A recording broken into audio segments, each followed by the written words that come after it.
d'Europe 1. Nous allons retrouver Jean-Luc Bougeon, le correspondant d'Europe 1 à Lyon. Jean-Luc Bougeon, bonsoir. Bonsoir Clélie, bonsoir à tous. Je le disais en commençant ce journal, les obsèques du jeune Quentin de 23 ans, militant nationaliste qui est mort le 14 février, 2 jours après avoir été frappé, lynché même par des militants d'ultra-gauche, auront lieu demain.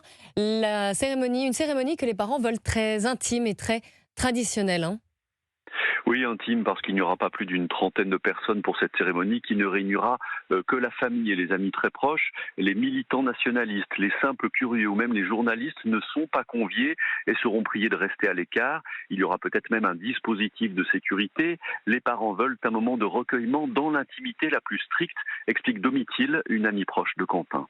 Il y a eu beaucoup de bruit délétère autour de la mort de Quentin. Ça a été très difficile pour sa famille et pour aussi nous aussi, ses proches, de voir autant de choses néfastes et très méchantes, très violentes même, qui ont été dites là-dessus. Donc je pense qu'ils ont vraiment besoin de lui dire au revoir dans le calme, dans la sérénité, sans être en fait alpagués par énormément de monde qui s'approprie la mort de leur fils et de pouvoir remettre aussi Dieu au centre de tout ça.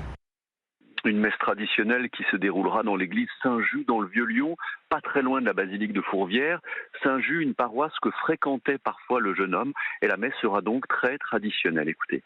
Ce sera une messe en latin, il y aura une chorale qui chantera. C'est la messe des morts qu'on chante, c'est donc des textes particuliers, mais ensuite ça sera quelque chose de très recueilli, de très sobre. En fait, c'est pas un moment de témoignage, c'est pas un moment de retour sur la vie ou quoi, c'est vraiment le moment où on confie son âme à Dieu. C'est vraiment un événement religieux et pas, si vous voulez, un événement qui revêt une sorte de symbole public ou quoi.